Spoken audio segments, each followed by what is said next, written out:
안녕하세요. 건강 365 아나운서 최인경입니다. 대사 질환으로 불리는 당뇨병은 흔하게 발생하는 질환이고요. 당뇨병이 오래일수록 합병증의 위험도 높아지는 것으로 지적됩니다.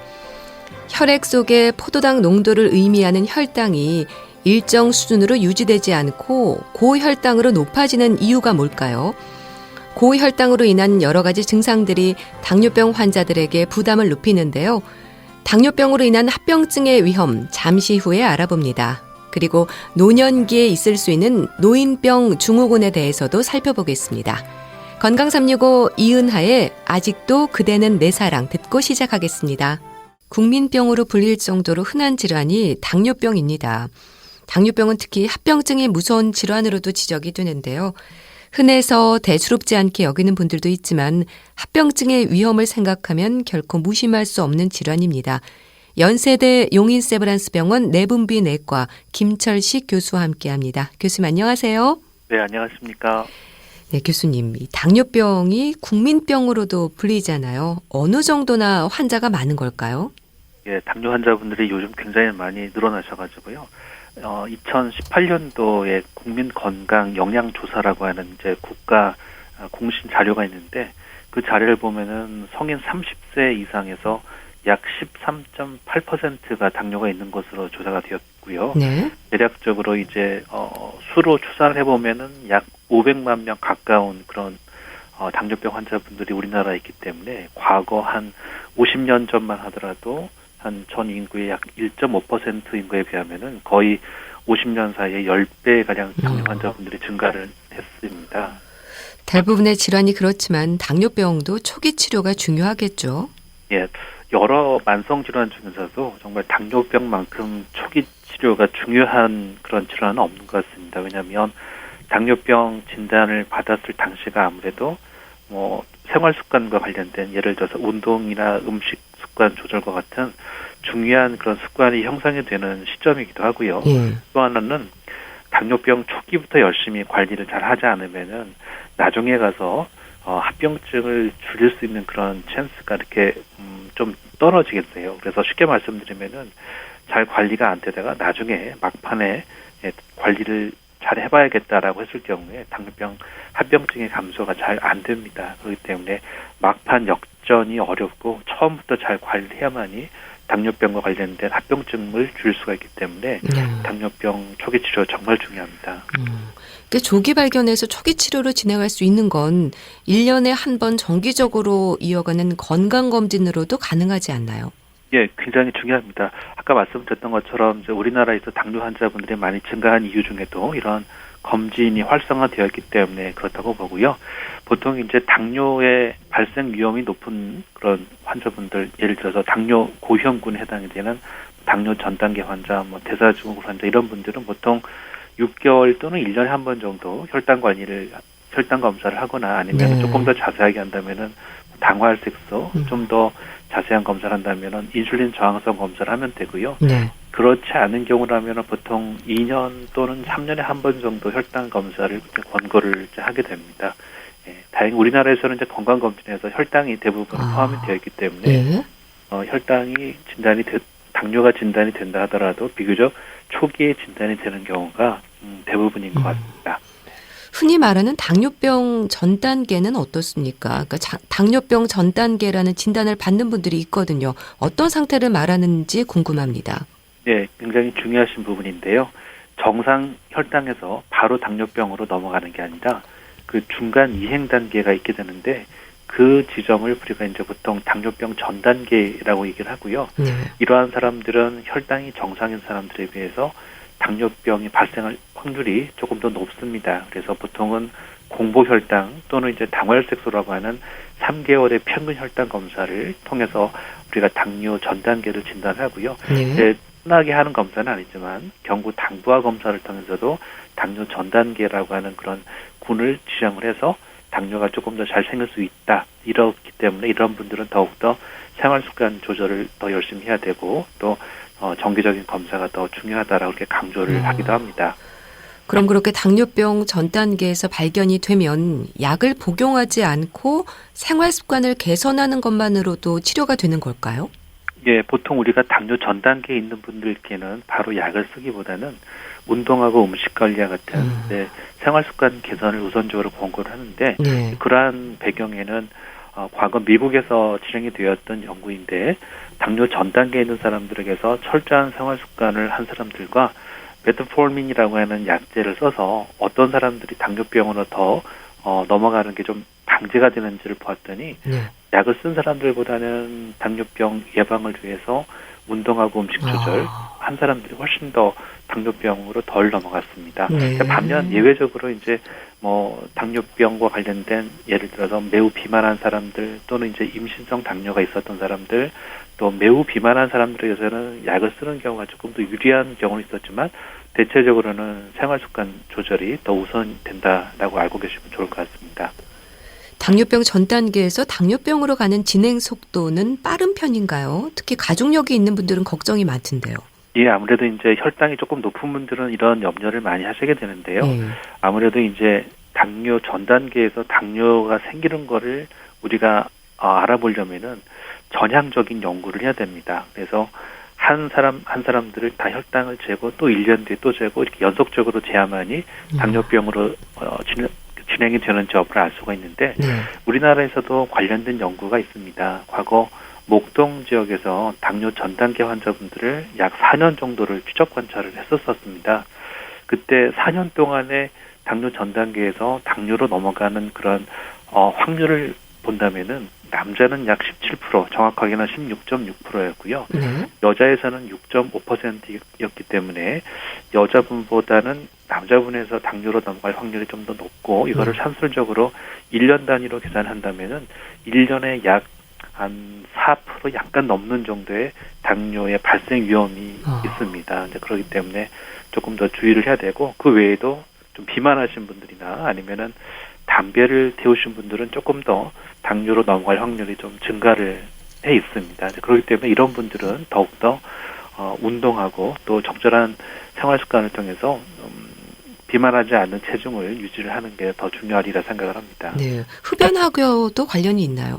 네, 흡연을 하시는 분들이 조금 더 당뇨로 넘어가는 경우가 좀 더 많았기 때문에 조금 더 주의를 해야 되는 그런 고위험군으로 해당이 될 수가 있습니다.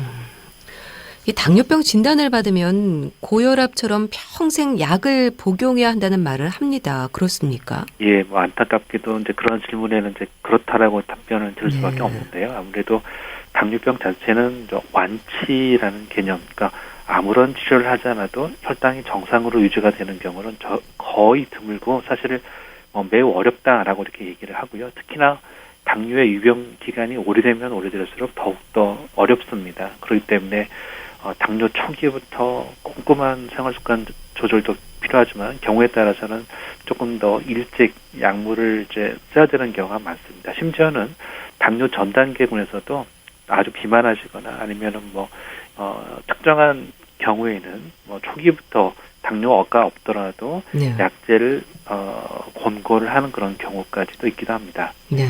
그만큼 당뇨병엔 완치라는 개념은 없다고 봐야 되는 겁니까? 예, 맞습니다. 완치라고 하는 개념보다는 조금 이제 다른 의학적 표현인데요.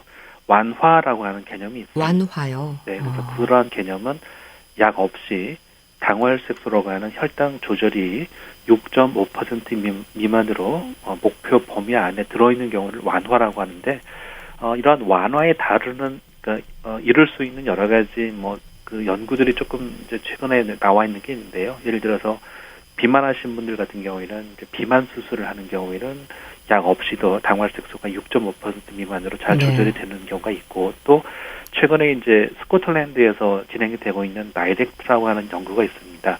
현재 연구가 완료가 되지는 않았는데요.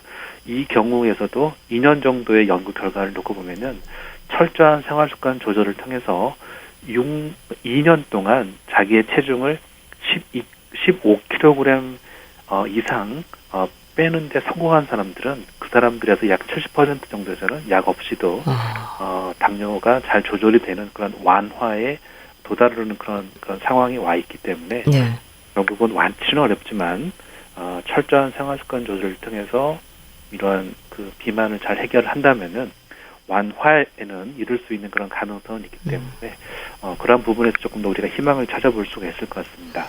사실 당뇨병은 평생 관리가 필요한 질환이라는 생각 때문인지 뭐 당뇨병 10년 차, 20년 차 이렇게 연차로 말씀하시는 분들이 많거든요. 그렇다면 관리를 잘하면 10년, 20년이어도 이렇게 유지가 좀 되는 걸까요? 예, 아무래도 이제 당뇨병을 저희가 이제 환자분들을 뵐 때 당뇨병을 언제 진단을 받았는지를 이제 저는 꼭 물어보게 되는데요. 네. 왜냐하면 당뇨가 오래되게 되시면은 혈당을 떨어뜨리는 호르몬이 인슐린이라고 하는 호르몬인데요. 그 인슐린 분비 자체도 감소가 되고 뭐 누구나 경험을 하시겠지만 점점 근육은 감소를 하면서 뱃살은 늘어나기 때문에 당 관리가 매우 어려운 상황까지가 올 수가 있는데 아무래도 이제 당뇨가 오래되면 오래될수록 더욱더 이제 관리가 어려워지기 때문에 거기에 맞는 치료를 또 적용을 해야 될 수가 있습니다. 네. 근데 기간이 이렇게 오래될수록 방심하는 분들도 많지 않을까 싶은데요. 뭐 약을 줄이기도 하고 끊기도 하고 어떻습니까? 예, 아무래도 이제 당뇨병과 관련된 합병증은 초기에는 거의 증상이 없습니다. 혈당이 뭐 조절이 좀 되지 않더라도 생활을 하는 데에는 거의 문제가 없다라고 생각하기 때문에 병원에 오셔서는 혈당 관리가 잘 안 된다는 의사 선생님 얘기를 듣고 조금 잠깐 각성하실 수 있지만 또 이제 일상으로 돌아가면은 뭐 좀 약을 빼먹기도 하시고 뭐 어울려서 뭐 이렇게 음식 조절도 좀 힘드시고 술도 이렇게 마시고 그러다 보면은 좀 소홀하신 분들이 좀 많아지게 되는데 사실 그러한 것들이 이제 만성 질환에 있어서는 가장 관리하는 데 있어서 좀 어려운 부분이 될 것 같습니다. 그러니까 약을 드시기 때문에 조절이 된다는 생각을 하셔야 되겠네요.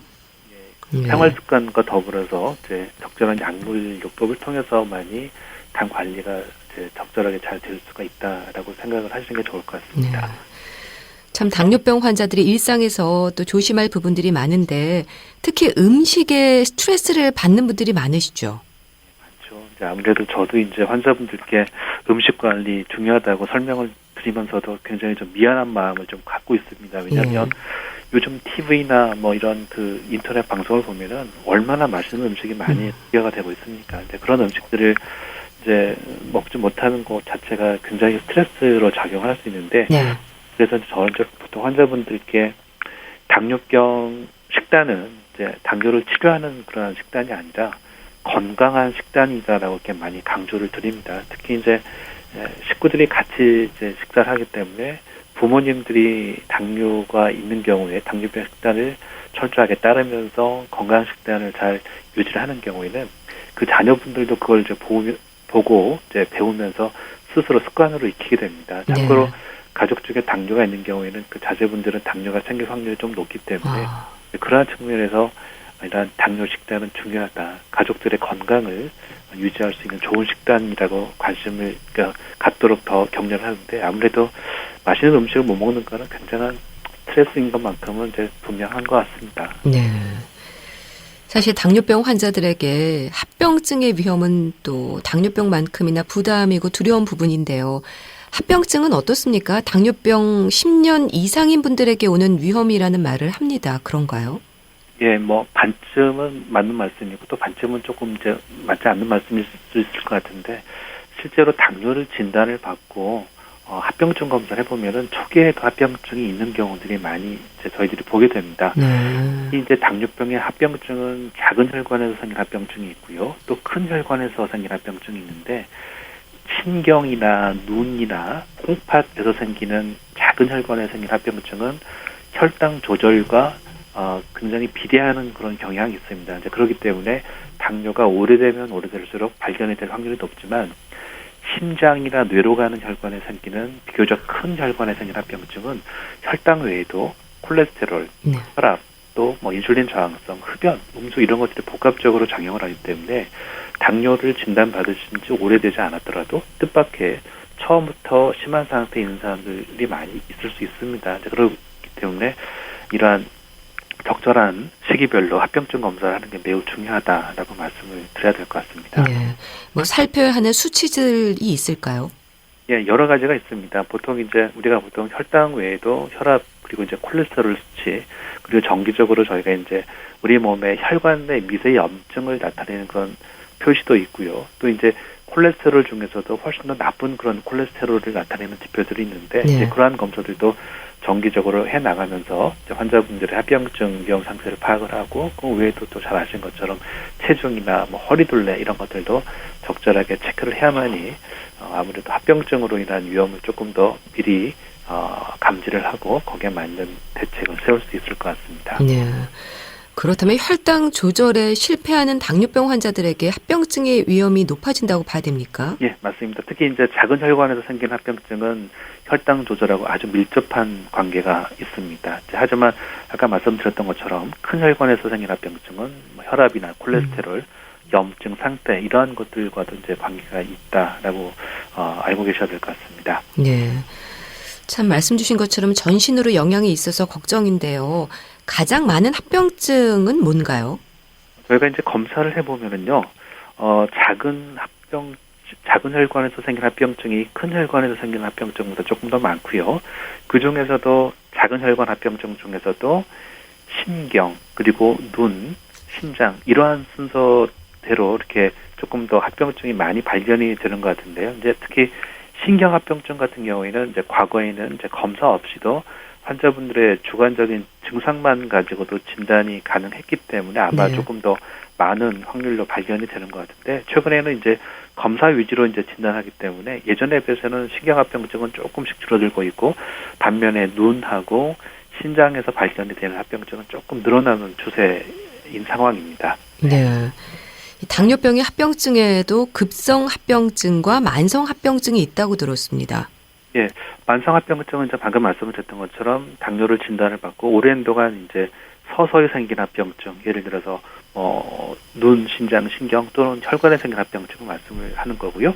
급성 합병증은 급작스럽게 혈당이 너무 떨어지거나 또는 높아지기 때문에 생기는 합병증인데 과거에 비해서는 이제 높은 혈당으로 인해서 생긴 합병증, 예를 들어서 고혈당 혼수나 케톤 산증이라고 하는 게 있는데 이러한 것들은 많이 줄어들었고요. 반면에 열심히 하려고 하는 분들이 많이 계시면서 혈당이 너무 떨어져서 저혈당이 발생이 되어가지고 응급실을 이제 방문하시는 분들은 과거에 비해서는 조금씩 늘어나는 추세인 것 같습니다. 네.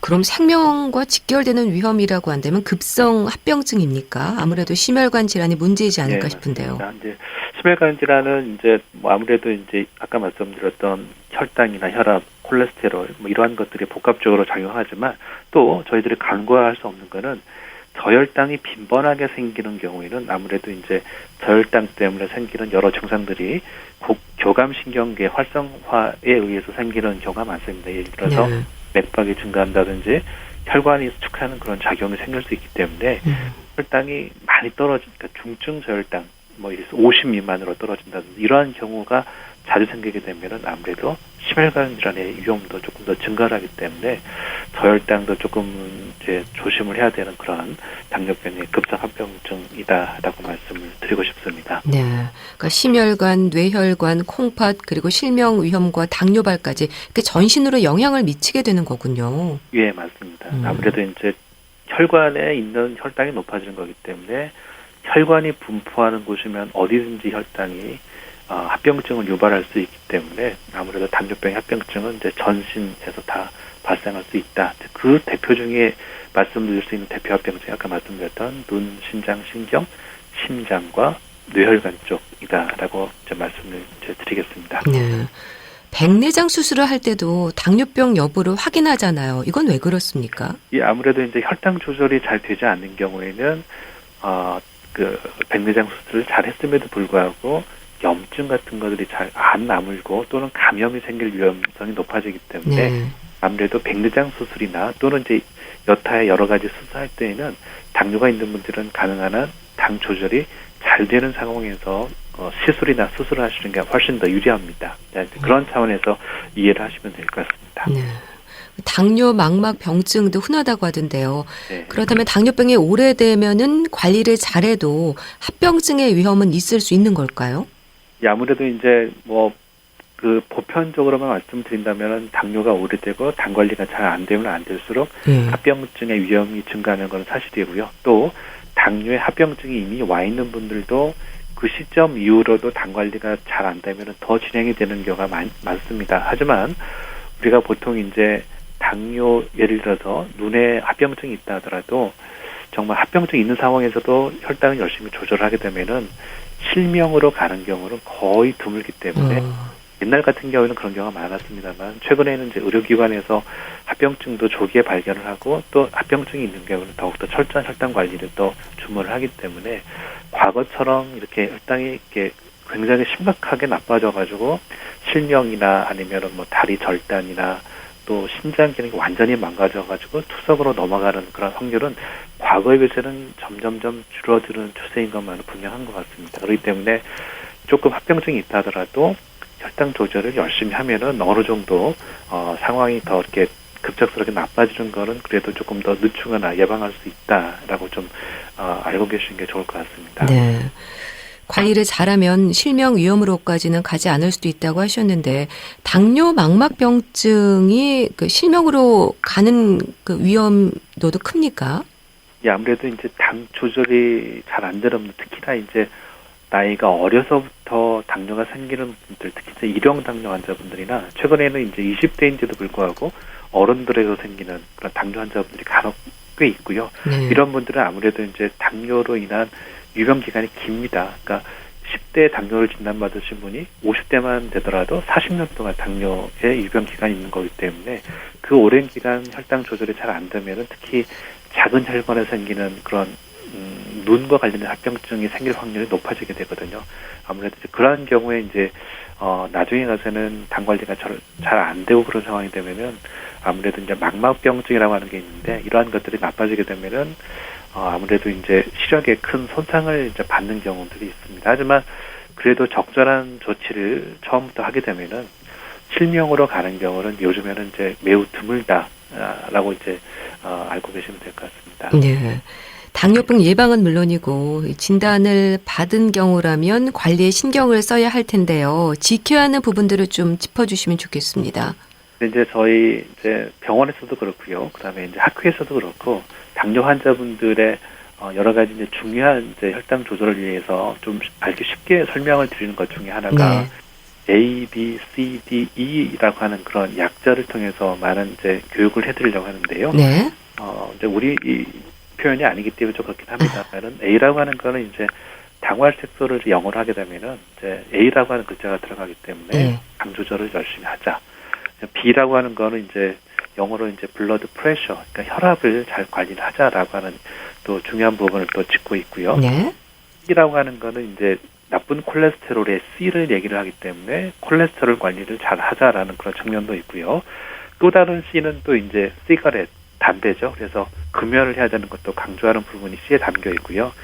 D라고 하는 거는 뭐 다이어트하고 드럭, 그러니까 식생활 습관도 잘 조절을 해야 되는 거를 강조를 하는 거고요. 네. 또 드럭이라고 하는 약물을 잘 복용을 하는 것도 강조를 하는 측면에 있고요.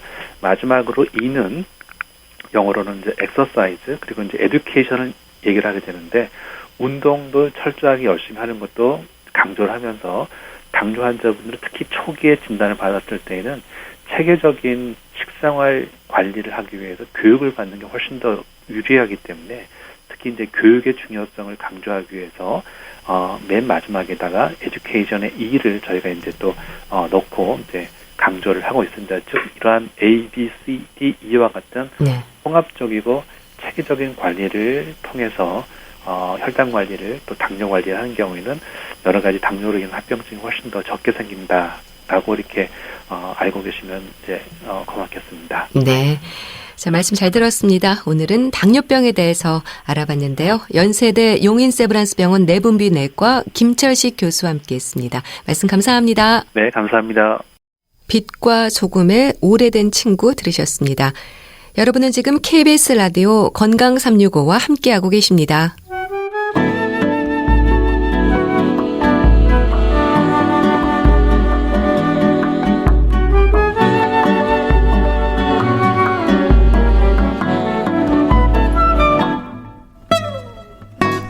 건강한 하루의 시작.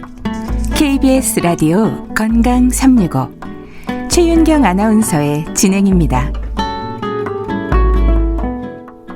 KBS 라디오 건강 365 함께하고 계십니다. 노인병 증후군 들어보셨습니까? 노년기에 있을 수 있는 증상들을 말하는 걸까요? 분당 재생병원 영양내과 백현옥 교수와 함께합니다. 교수님 안녕하세요. 네, 안녕하십니까. 네. 교수님, 노인병 증후군이 뭔가요? 노인병 증후군의 단어만 봐서는요, 마치 당뇨병이나 고혈압 같은 왜 노인들이 많이 걸리는 병들을 묶어서 말하는가 싶기도 하죠. 네. 근데 과연 그럴까요? 이 말씀 드린 건 아마 아니겠죠. 그래서 노인병 증후군이란 노인에게 기저질환이 악화되거나 네. 아니면 뭐 수면장애나 탈수 등의 어떤 건강 문제가 발생했을 때 공통적으로 아주 흔히 나타나는 증상을 말합니다. 따라서 그 결과로 일상생활 능력, 즉 일상생활 기능이 떨어지면서 네. 삶의 질에 일종의 충격을 주는 병적 생태라고나 할까요? 그렇게 정의를 내릴 수 있는데요. 요점은 원인은 매우 다양하지만 결과는 취약 상태라는 한 가지 상황으로 넘어가는 것, 이것을 노인병 증후군이라고 얘기를 합니다. 네. 노인들에게 건강에 문제가 생겼을 때 나타나는 증상이라고 한다면 구체적으로 어떤 부분들을 말하는 건가요? 우선 노인들이 왜 제일 힘들어하는 것들이 있잖아요. 나 기력이 푹 빠졌어. 노쇠라고 하는 증상이 있을 수 있겠고요. 네. 그 외에 입맛이 뚝 떨어지는 식욕부진, 그 결과로 밥을 못 먹으니까 영양불량, 체중 감소, 그리고 또 근감소증이 동반되겠죠. 또 그것만이 아니라 인지 능력이 떨어지면서 선망 같은 증상들 동반될 수 있고요. 네. 뭐 요실금, 변실금 흔하지 않습니까? 그리고 또 귀가 잘 안 들려, 눈이 잘 안 보여, 청력과 시력의 저하, 또 낙상, 자꾸 넘어져. 이렇게 왜 여러분들께서 주변의 고령의 어르신들이 흔하게 호소하는 증상들이 보통 많이 나타나게 되죠. 네. 그러니까 뭐 노인, 노화, 노쇠 이 나이를 의미하는 표현들인데요. 사실 세월의 흐름에 따라서 이런 것들 자연스러운 변화로 받아들여야 하는 부분이기도 하죠. 일부 그렇기도 하지만요. 왜 노화라는 거를 우리가 정의할 때 물론 나이에 따라서 생리 기능이 점진적으로 쇠퇴해서 생존 능력이 떨어지고 또 질병에 대한 감수성이 증가하는 내적 과정이다 라고 흔히 정의는 합니다.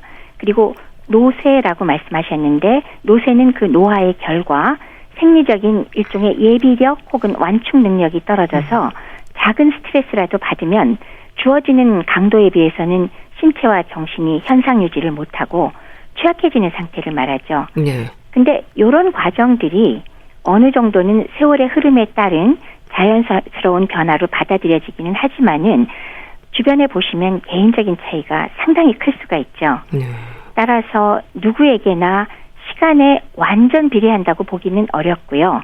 유전적 요인 그리고 만성 염증 반응의 정도에 따라서 관계가 되기 때문에 사실은 생활습관 조정으로 노화 과정은 지연시킬 수도 있다. 무조건 아주 자연스럽다라고 말하기는 어렵다라는 말씀을 드리고 싶군요. 네. 노쇠, 이 노화의 결과라고 하셨는데 노쇠로 얘기될 수 있는 기준이라는 게 있습니까? 노쇠냐 아니냐를 평가하는 기준은 굉장히 다양한 평가 기준들이 있습니다.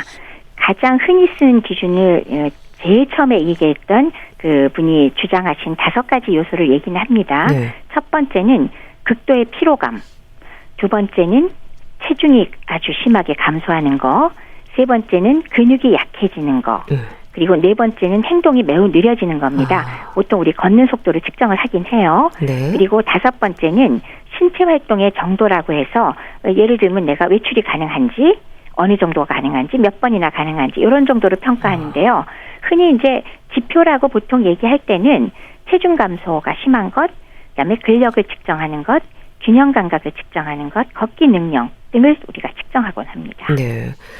뭐 체중 감소, 근력과 균형 감각, 걷기 능력 이런 것들을 통해서 어떤 위험들을 판단하는 건가요? 맨 처음에 근력 측정 면에서는요. 노쇠의 주요 원인으로 우리가 근감소증을 꼽거든요. 사이코페니아라고. 요거는 근육 양만이 아니라 근육의 힘, 근력으로 평가를 합니다.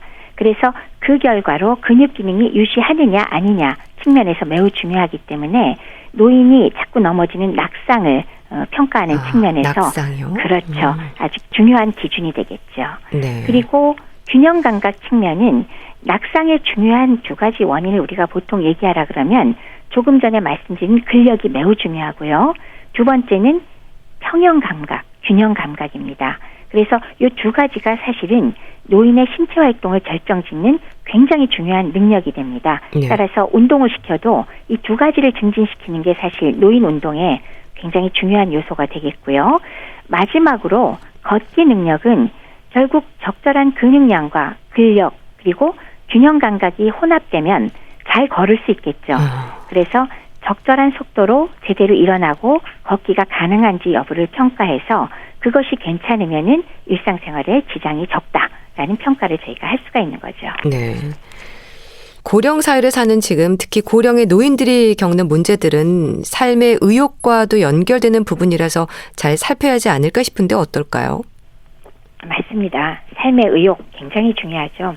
특히나 고령의 노인을 평가하고자 할 때 네. 노인 증후가 노쇠에 동반돼서 그 요소 중에 상당히 중요한 게 사실은 뭡니까? 우울증입니다. 우울증이요? 그렇죠. 그래서 우울증 그 자체가 결국 삶의 의욕과도 연결이 돼서요. 그것이 또 식욕도 떨어뜨려서 또다시 밥도 못 먹는 결과를 유발하기도 하고요. 네. 그렇기 때문에 이런 우울증이 있는가 없는가를 빨리 평가를 해야 될 것이고요. 또한 적절한 환경 변화를 주고 또 치료를 적절하게 하여서 이것을 호전시키는 것이 노인 문제를 해결하는 데 굉장히 중요한 요소 중에 하나가 됩니다. 네. 우울증이 식욕 부진을 부르고 유발하죠. 네. 악순환을 반복하는 거네요. 그럼요. 또 시력과 청력이 떨어지는 걸 비롯해서 낙상의 위험도 있고요. 이렇게 일상의 불편으로 이어지는 부분들이 늘어날 것 같은데 어떤 부분들이 또 지적이 될까요? 그렇죠. 근감소증이 아까 낙상의 위험이라는데 거기에 눈이 안 보이고 귀가 잘 안 들리면 당연히 훨씬 잘 넘어지겠죠. 예. 그리고 그 결과가 넘어지면 제일 문제가 삼는 게 우리가 고관절 골절 그리고 척추 압박골절이 제일 중요하잖아요.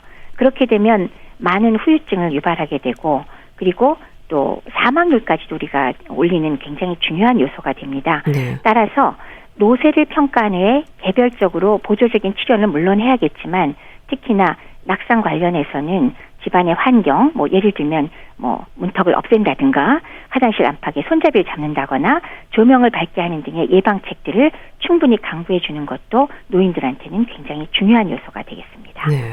그러니까 낙상의 위험을 방지하는 게 참 중요하군요. 그렇죠. 네. 영양 불량과 같은 먹을거리에 있어서도 문제가 될 수 있는 부분들이 또 많지 않을까요? 그렇죠. 노인들은 특히나 그 노인성 식욕부진이 동반되기가 굉장히 쉽지 않습니까? 그래서 식욕부진을 해서 식사량이 거의 없어지면 매우 짧은 기간 동안에 뭐 5kg니 10kg니 뭐 굉장히 많은 양의 체중 감소가 동반될 정도가 되기가 네. 쉽고요. 그러면 당연히 근감소증 올 것이고 거동이 어려워지고 그 결과는 폐렴, 욕창, 뭐 감염, 각종 합병증 바로 동반되기 쉽지 않습니까? 그리고 특히나 노인만 사시거나 독거 노인의 경우는 사소한 건강상의 어떤 위해가 있더라도 그 정도에 비해서 쉽사리 허약 상태, 노쇠 상태로 넘어가면 네. 또 식사 준비 자체가 어려워지잖아요. 장보기도 어렵고 식사 마련도 문제가 되면 식욕부진과 함께 영양불량이 급격하게 빨리 진행되게 되죠. 네.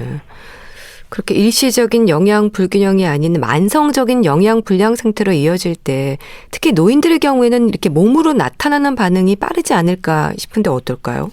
젊은 층의 경우는 단기간 경구 섭취가 발생하더라도 원인만 제거해주면 그대로 회복이 빠르겠죠. 예. 근데 노인들은 다르죠. 그 젊은 분들한테 사실은 영양 섭취에 대해서 영양 불량이 생기는 원인 중에 식욕부진이라 그러면 웃습니다. 그거는 왜 어떤 점에서는 식욕부진 왜 젊은 분들 다이어트 하면서 살 빼고 싶어 하잖아요. 네. 근데 노인들은 이 노인성 식욕부진은 정말 심각하거든요. 따라서 그거의 결과로 급격한 체중 감소가 동반되는 것뿐만이 아니라 만성적으로 다양한 영양소가 부족하게 되면 쇠약해지면서 거동이 불편해지고 이런 것들은 서서히 다른 쪽의 합병증으로 전부 진행이 되기 때문에 네. 심지어는 인지기능 저하까지 동반되잖아요. 그런 문제점들이 상당히 심각하게 받아들여져야 되겠죠. 예, 그러니까 식욕 부진이 큰 문제가 되고 그렇죠. 근력이 떨어지지 않도록 조심해야 한다는 말을 하잖아요. 그렇죠. 근감소증의 위험이 노인들에게는 어떤 의미로 작용하는 걸까요? 근감소증이 동반이 되면은 우선 활동량이 줄어들죠.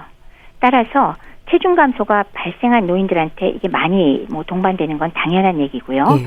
그다음에 서두에 말씀드렸던 노인 증후군과 노쇠의 가장 중요한 요소라고 근감소증이 알려져 있습니다.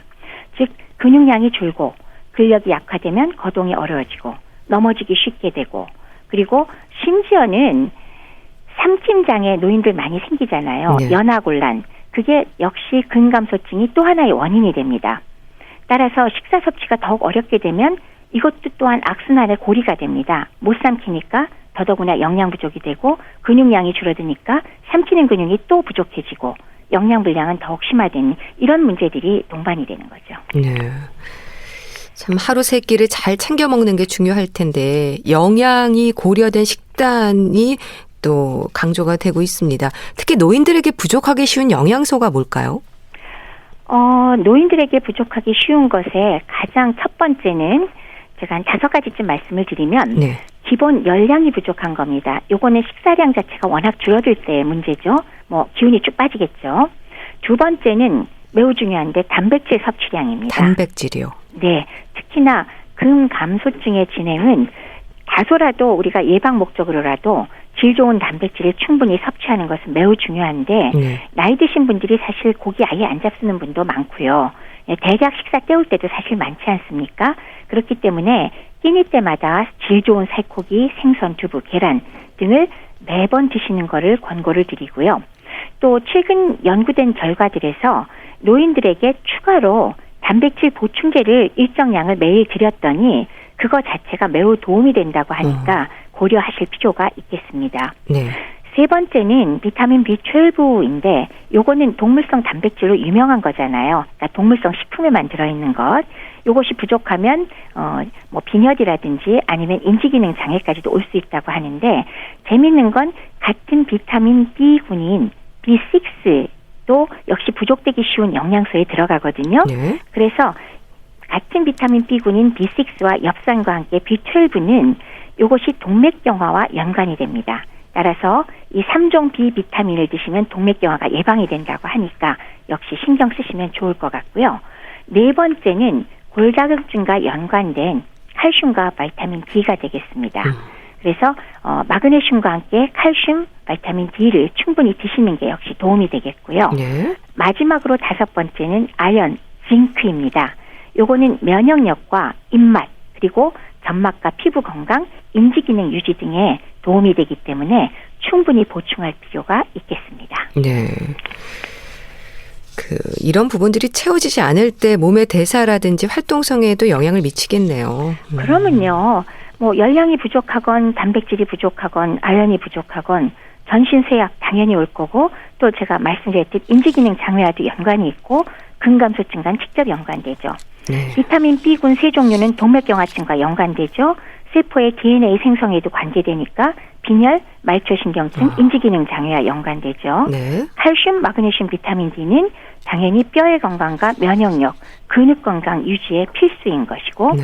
아연은 역시 장 건강, 피부 건강, 면역력, 인지기능 유지와 근 생성에 도움이 되니까 꼭 염두에 두시고 잘 챙기시기 바랍니다. 네.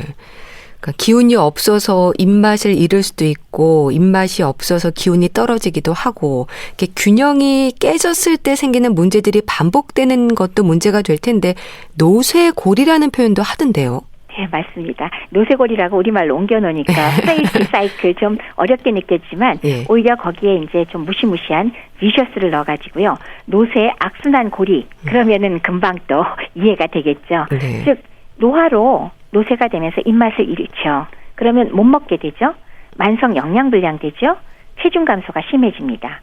그러면 오히려 기존에 갖고 있던 것에 더해서 만성 염증은 악화가 되고 만성 질환이 악화되죠. 그럼 그 결과 또 근감소증이 심해지고 이것이 대사 속도도 느리게 하고 활동 능력도 떨어뜨리면 다시 맨 처음으로 가서 식욕부진과 우울증을 더욱 악화시키죠. 네. 따라서 이런 것이 일종의 악순환 고리로 형성된다는 뜻입니다. 네. 그러니까 노인들에게 일단 식욕 부진이다 하면 건강의 위험 신호로 받아들여야겠네요.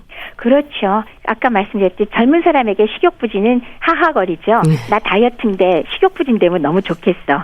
근데 노인의 식욕부진은 노화 관련 만성 염증과 관계돼서 심각한 상황이니까 이런 것은 초기에 알아차리면 빨리 정확하게 평가를 해서 조절과 치료를 해드릴 필요가 있습니다. 네. 또 특별한 이유 없이 체중이 준다거나 하는 부분도 잘 살펴야 할 텐데요. 노인들에게 체중이 준다는 거 어떤 의미가 있을까요? 사실 의도하지 않은 체중 감소는 뭐 노인만이 아니라 모든 연령층에서 건강의 적신호죠. 예. 그렇지만 특히나 노인은 급격한 체중 감소를 유발하는 악성 질환이나 갑상선 질환 같은 이런 질환이 없더라도 노인성 식욕부진으로 심각하게 발생할 수가 있다는 사실이 중요하죠. 네. 따라서 이렇게 체중이 빠졌을 때는 절대로 간과하지 마시고 노인병 전문가를 찾아서 정확히 평가하고 정확한 평가에 따라서 치료를 하실 필요가 있겠습니다. 네.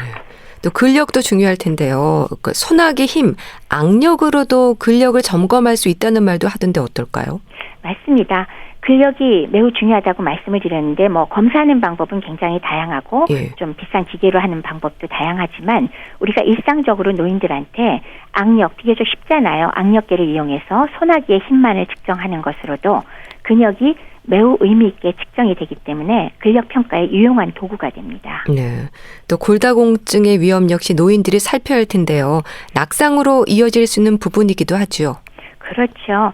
근감소증 자체가 낙상을 잘 유발하지만 사실 그 낙상의 결과로 우리가 중요한 문제는 골절이지 않습니까? 고관절 골절과 척추 압박 골절. 이거 노인의 일상생활에 바로 기능 제한이 돼서 거동을 어렵게 하지 않습니까? 네. 따라서 골다공증을 미리미리 예방해 둔다면 넘어지더라도 골절 빈도를 줄일 수 있는데 매우 도움이 될 것입니다. 따라서 매우 중요합니다. 네. 그리고 노인들은 아무래도요, 만성질환으로 약을 복용하는 경우가 많은데요. 약물 부작용이라든지 하는 부분에서도 지적되는 부분들이 있지 않을까요? 네. 노인 증후군이 아까 원인이 다양하다고 했는데요. 네. 그중에 다양한 기저 만성질환이 중요하거든요. 근데 만성질환이 있으면 결국 평생토록 먹고 있는 매우 많은 약을 드시고 계시죠. 그래서 모든 약은 사실은 치료 효과를 바라고 사용하긴 하지만 부작용이 전혀 없는 약은 사실 없다고 봐야 되지 않겠습니까? 뭐 예를 들면 당뇨, 고혈압, 위장질환, 심장질환, 뇌신경질환 이거 노인들이 대부분 갖고 있는 질환들인데 뭐 한꺼번에 드시는 약이 하루에 뭐 10알, 20알 이렇게 되는 분 정말 드물지 않습니다. 네. 근데 이 약들이 노인들이 건강을 잘 유지할 때는 사실 큰 문제가 없는데 다소라도 몸 상태가 어떤 스트레스를 받은 상태에서는 문제가 생깁니다. 네. 예를 들자면 식욕부진으로 내가 식사를 거의 못하게 됐다. 그게 뭐 열흘이 지나고 보름이 됐다. 근데도 절대로 빼먹으면 안 된다고 교육받은 혈당 강화제, 당뇨약, 이뇨제가 포함된 혈압약 계속 드시면 어떻게 되죠? 당연히 엄청난 저혈당, 엄청난 저혈압, 심한 탈수, 굉장히 심각한 상황이 되고 완전히 처지게 되거든요. 예. 그렇기 때문에 사실은 평소에라도 가급적 노인병 전문가와 정기적으로 한 1년에 한 번이라도 지금 드시는 약 종류가 매우 많을 때는 조금 상담을 하셔서 평소에 약 종류를 좀 줄여놓고 또 몸 상태가 아까처럼 처지는 상황이 됐을 때 빨리 병원을 찾아가서 그 상태를 확인하고 약 조정과 함께 치료를 받으실 필요가 있겠습니다. 네. 이 노인 증후군은 노년기 누구에게나 있을 수 있는 부분이기도 할 텐데요. 노인 증후군의 위험을 이길 수 있는 방법, 이 진료실에서 만나는 환자들에게 가장 강조하는 게 어떤 부분이세요? 노화는 누구에게나 오지만 사실은 누구에게나 같은 속도로 오지는 않습니다. 건강한 노년을 위해서 소위 100세 건강을 위해서 요새 사람들이 9988이라고 하더라고요. 네. 그래서 이렇게 건강한 노년을 위해서 세 가지를 강조해 드리는데요. 이거는 잘 아시는 겁니다. 세 가지 생활 습관. 첫 번째는 끊임없이 움직이셔야 합니다. 네. 적절한 운동 끝까지 하셔야 되고요. 두 번째는 적절한 영양 섭취입니다. 세끼 식사 골고루 특히 단백질 부족하지 않도록 잘 드실 필요가 있고요. 필요에 따라서 전문가의 조언에 따라서 보충제를 사용하셔도 좋습니다. 세 번째는 긍정적인 마음가짐, 밝은 마음가짐으로 우울증을 피하고 100세 넘어까지 다들 팔팔하게 잘 지내실 수 있기를 바라마지 않습니다. 네, 알겠습니다. 자, 오늘은 노인병 증후군에 대한 말씀 들었는데요. 분당 재생병원 영양내과 백현욱 교수와 함께했습니다. 말씀 잘 들었습니다. 감사합니다. 네, 감사합니다. 한동준의 사랑하는 사람들 보내드리면서 인사드릴게요. 건강365 아나운서 최인경이었습니다. 고맙습니다.